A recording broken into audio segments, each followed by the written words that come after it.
What's up, guys? Welcome to today's lower body day. Now, as you know, I posted multiple community posts yesterday. I figured out that I have been starting with my hips too high on deadlifts for my personal leverages my entire life.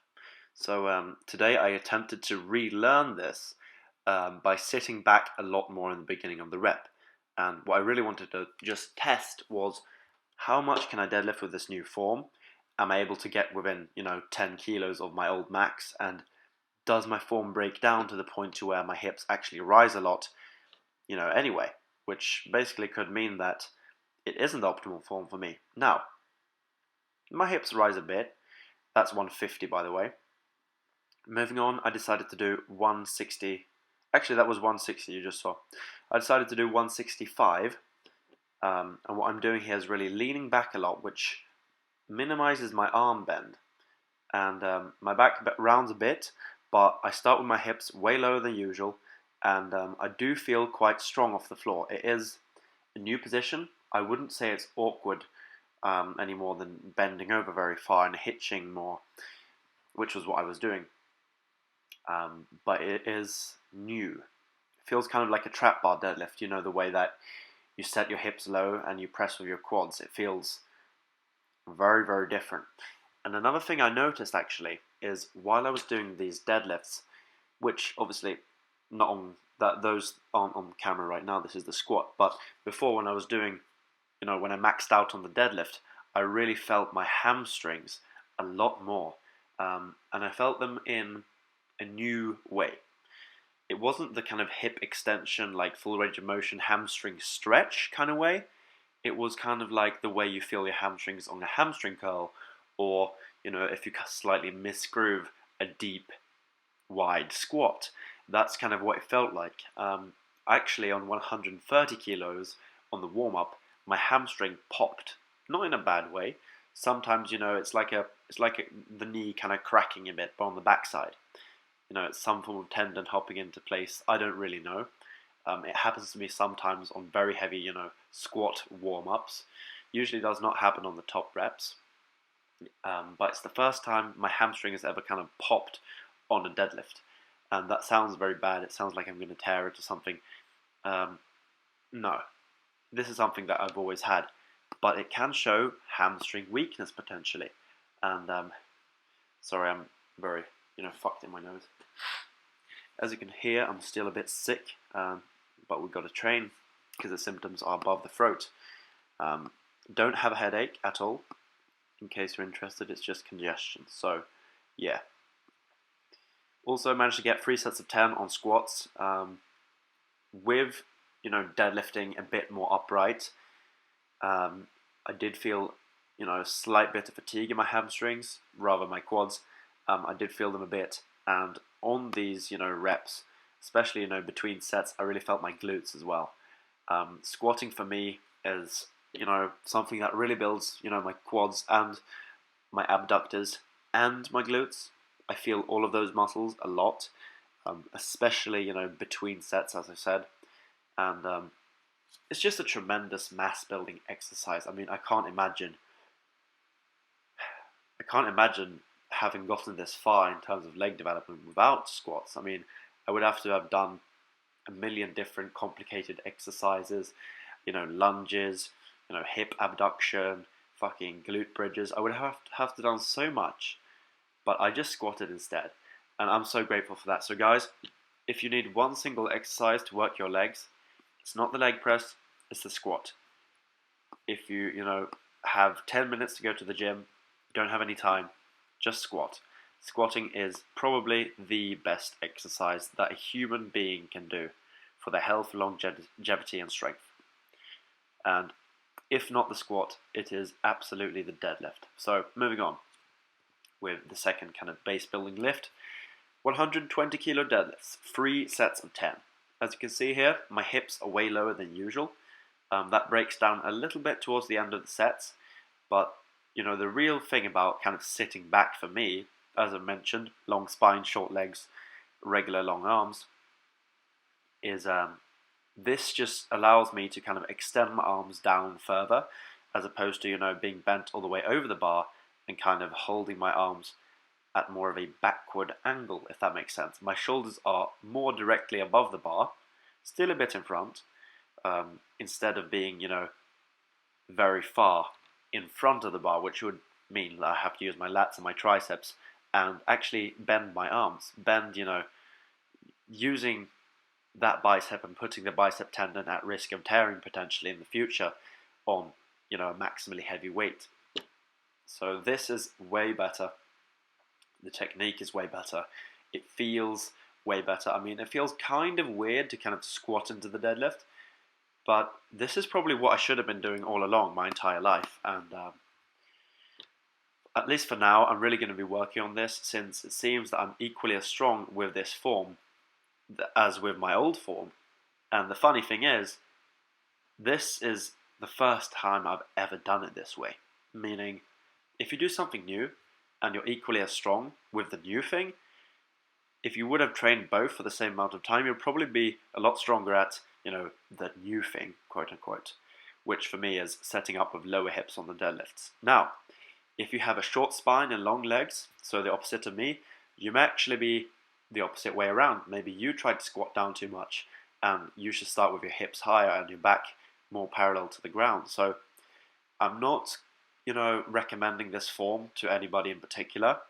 As you saw in the community post, I'm between the first and the second highest percentile. So, I'm 98.7 percentile in spine length to height, basically, in sitting height to height ratio, which means my spine's very long and my legs are very short for my height. So that kind of gives me different proportions. However, I don't have super long arms. My ape index is 0 or 1, probably 1. That's probably how you measure it. It's equal to my height, 185 centimeters. So that kind of explains my deadlift leverages for anyone super interested and nerdy like me. These sets were quite long, I must admit, but these were very, very hard. And luckily, not next week, it's Monday now, right? Yeah, it is. On Thursday, I'll do, the same lifts, but I'll be doing 3 sets of 9 with 102.5 on the squat and 122.5 on these. So I will be increasing the weight shortly, but decrease the reps slightly just to give myself a little bit of a break, using that staggered progression method as I've been talking about. And this is going to be the first time, during this week and next week, where I really start actually adding weight to these exercises and, starting to work up the reps again with these new weights. I really believe in this method because when you're doing a staggered progression, you really give your body more time to adapt to the new weights and more total sessions to progress the same amount. That was a meme I made, by the way. We're going to need a big hamstring in reference to both the Nordic curls and my hamstring weakness on the deadlift, which is even more apparent with my new form. My nose is absolutely beyond repair. Anyway, Nordic hamstring curls. On this first set here, I took a 10 off the side of the bar there. Couldn't really figure out why it was rolling around, but figured it out towards the next set. The point of these is really to overload the hamstrings on the way down. I do like them because in the hardest possible, portion, the bottom, you're getting a lot of help, and towards the top, you're getting no help, which is a very mechanically advanced, not advanced, enhanced, mechanically easier position. I don't know what I was trying to say there. Yeah. These are kind of boring to watch, I must admit, but these are awesome. The goal here is really to build these up to 3 sets of 20 reps. So adding 10 more reps per set. And I don't know if it will take me, as long as just adding 1 rep per workout, or if it will take me a lot longer and I will have to, switch it up in some sort of way. Because while this really does work my hamstrings a lot, I could use my chest and, delts and triceps a bit more to kind of push myself up the floor. So I'm guessing I could do over 10 reps right now if I really pushed it and really cheated to the maximal extent. But what I'm going to try to do is slowly, progressively overload this to 3 sets of 20. And after that, if I can't do a full Nordic hamstring curl, without assistance, obviously, I'll just start doing these cheating ones, but with a 10 kilo weighted vest instead. So just, putting a very heavy weight quite far out on that lever arm and really just destroying myself on the eccentric. So hopefully I won't have to do that. Moving on, stiff-legged good mornings. 3 sets of 20. As you can see here, my hips are moving super far back, and while the bar is slightly in front of my midfoot, the really far back lean, I believe, kind of offsets that. So we'll see how this goes in the future. I probably can't progressively overload this exercise infinitely with this form, but the goal here, short term, is to get up to 40 kilos for 3 sets of 20. I started with the empty bar, 20 kilos, and it felt very difficult and painful already then. Right now I'm doing 30 kilos, as you can see here, and it does feel better than when I started, but it is difficult, and I do feel the weight. It's a very, big, strong stretch in the hamstrings.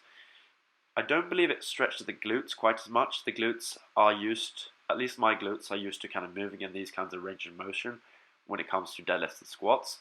So, the hip angle isn't super extreme, but it's really the effect the hip angle has on my hamstrings when you combine the fact that I have straight legs. It really stretches the shit out of them, and on some of these reps I was actually going too far down, as you can see here.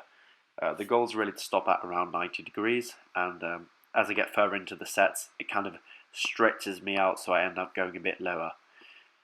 So that is obviously not the goal, because then I have a risk of actually, the barbell sliding down my neck if I were to use a heavy weight. Obviously with this weight, I'm going to have a tough time hurting myself, unless I do something really stupid. Although the good morning actually is one of those exercises that you can hurt yourself on. Bruce Lee, my biggest idol, I would say, one of the people that I really looked up to the most when I started training, he actually hurt himself on good mornings. He hurt his back severely, and it actually hindered his strength progress the rest of his life. So that's not something you want. So be careful with these. Don't fuck around, or you're going to find out. I can barely breathe, bro.